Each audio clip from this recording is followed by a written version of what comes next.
నాయకుడిని అవ్వాలని ఆస్తి జనసేన పార్టీ పెట్టల. ముఖ్యమంత్రి అయిపోవచ్చు అన్న ఆలోచనతో పెట్టల. ఒక పార్టీని పెడితే ఎంత సమాజంలో ఎంత మార్పు తీసుకురాగలం. చిక్బళ్ళాపురికి చెందిన ఒక ఆడబిడ్డ వచ్చి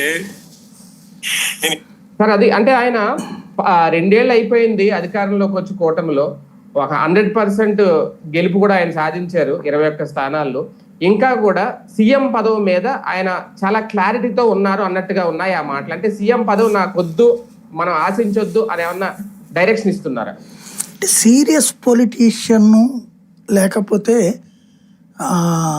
ఇంటలెక్చువల్ పొలిటీషియన్, ఈయన సీరియస్ ఇంటలెక్చువల్ పొలిటీషియన్ అంతే తప్పించి సీరియస్ పొలిటీషియన్ కాదన్నది తనను తాను ప్రూవ్ చేసుకుంటాడు. ఇప్పుడు కూడా రాజకీయ పార్టీ పెట్టేది అన్నటువంటిది అధికారం కోసం కానప్పుడు అసలు పార్టీ పెట్టనే వద్దు.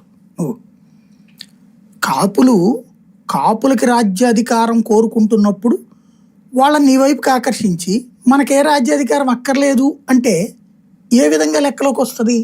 బేసిక్గా కమ్మ సామాజిక వర్గం, రెడ్డి సామాజిక వర్గాలే సుదీర్ఘకాలం పాటు ఈ రాష్ట్రాన్ని పరిపాలిస్తున్నారు, వాళ్లే ముఖ్యమంత్రులు అవుతున్నారు అంటే బీసీ, ఎస్సీ, ఎస్టీ, మైనారిటీ మినిస్టర్లు కూడా ఉన్నారు కదా అక్కడ అని మనం అన్నాం అనుకోండి, కామెడీ కదా.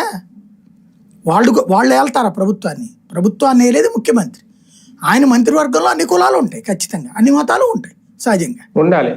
అది సహజ సిద్ధమైనటువంటిది.